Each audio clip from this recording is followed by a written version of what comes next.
ओम नमो भगवते वासुदेवाय। दोस्तों, पिछले महात्म्य में हमने जाना कि किस तरह है भगवान श्री हरि विष्णु नरसिंह रूप धारण करके हिरण्यकश्यपु से भक्त प्रहलाद को बचाते हैं। फिर उनको वरदान मांगने को कहते हैं, लेकिन प्रहलाद जी उनकी भक्ति के अलावा कोई वरदान नहीं मांगना चाहते। फिर उनका राज्याभिषेक करके उन्हें राज सिंहासन पर विराजमान करते हैं और फिर आशीर्वाद देकर अंतर्धान हो जाते हैं। फिर नारद जी और युधिष्ठिर में वार्तालाप होता है कि भगवान ही सर्वश्रेष्ठ हैं, पर ब्रह्म हैं और एकमात्र पूरी सृष्टि के चराचर जगत में विराजमान एकमात्र नर और भगवान एक ही हैं।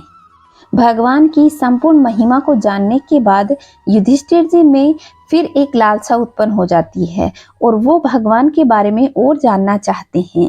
जब नारद जी युधिष्ठिर को बताते हैं तब कहते हैं कि एकमात्र आराध्य देव हैं जो श्री हरि विष्णु हैं। प्राचीन काल में बहुत बड़े मायावी असुर ने जब रुद्रदेव भगवान शंकर का कीर्तिमान कलंक करने की सोची, तब श्री कृष्ण ने ही उनके यश की रक्षा की और विस्तार किया। तब युधिष्ठिर में लालसा उत्पन्न होती है और वो नारद जी से कहते हैं कि नारद जी, आप मुझे मैं दानव के बारे में भी बताइए। तो दोस्तों, आज हम मैं दानव की कथा के बारे में जानेंगे कि मैं दानव कौन था जिसने भगवान शंकर के यश को कलंकित करने की कोशिश की। तो आइए दोस्तों, प्रारंभ करते हैं श्रीमद् भागवत का ये पावन महात्म्य।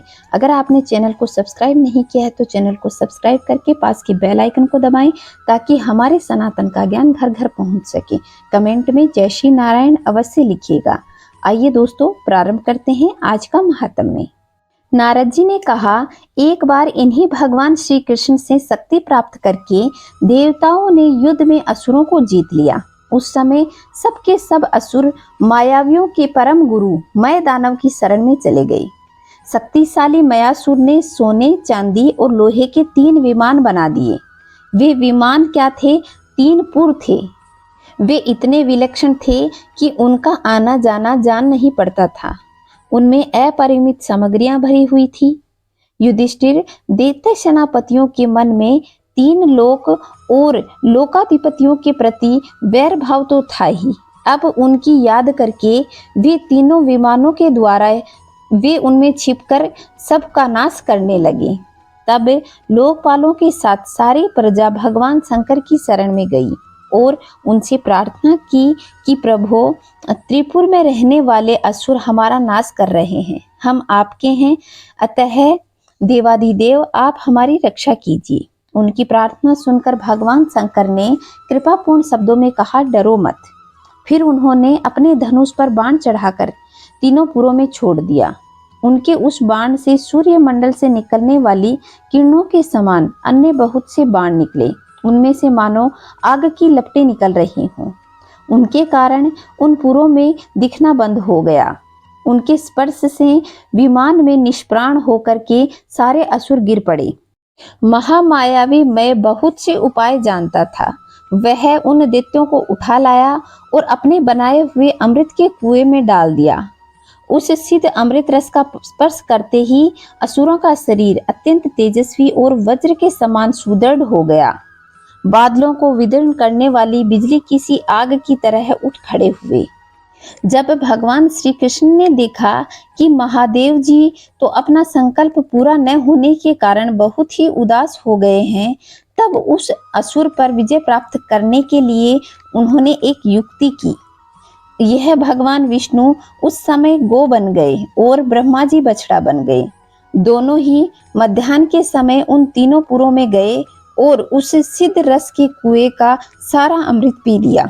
यद्यपि उनके रक्षक दैत्य इन दोनों को देख रहे थे, फिर भी भगवान की माया से मोहित होकर उन्होंने उन्हें रोका नहीं। जब उपायों को जानने वाले श्रेष्ठ मायासुर ने इस बात को सुना, तब भगवान की इस लीला का स्मरण करके उसे कोई शोक न हुआ।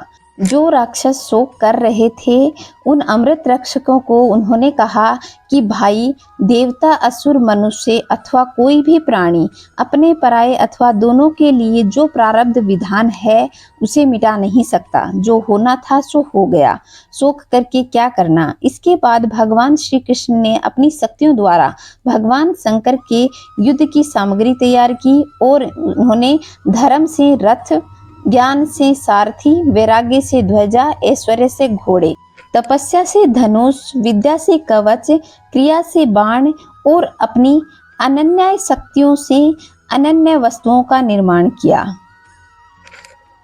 इन सामग्रियों से सज धज कर भगवान शंकर रथ पर सवार होकर धनुष बाण धारण किया और भगवान शंकर ने अभिजीत मुहूर्त में धनुष पर बाण चढ़ाया और तीनों दुर्भेद्य विमानों को भस्म कर दिया। युधिष्ठिर, उसी समय स्वर्ग में दुदुम्बियां बजने लगी, सैकड़ों विमानों की भीड़ लग गई।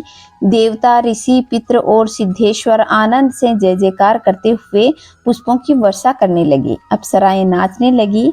युधिष्ठिर, इस प्रकार उन तीनों पुरों को जलाकर भगवान शंकर ने पुरारी की पदवी प्राप्त की। ब्रह्मादि देवताओं की स्तुति सुनते हुए अपने धाम को चले गए। आत्मस्वरूप जगत गुरु भगवान श्री कृष्ण इस प्रकार अपनी माया से जो मनुष्यों की लीलाएं करते हैं, ऋषि लोग उन्हीं अनेक लोक पावन लीलाओं का गान किया करते हैं। बताओ अब मैं और तुम्हें क्या सुनाऊं। इस प्रकार भगवान नारायण ने युधिष्ठिर से कहा कि मैंने तुम्हें त्रिपुरारी भगवान शंकर की ये पावन कथा सुनाई है, अब और क्या सुनाऊं।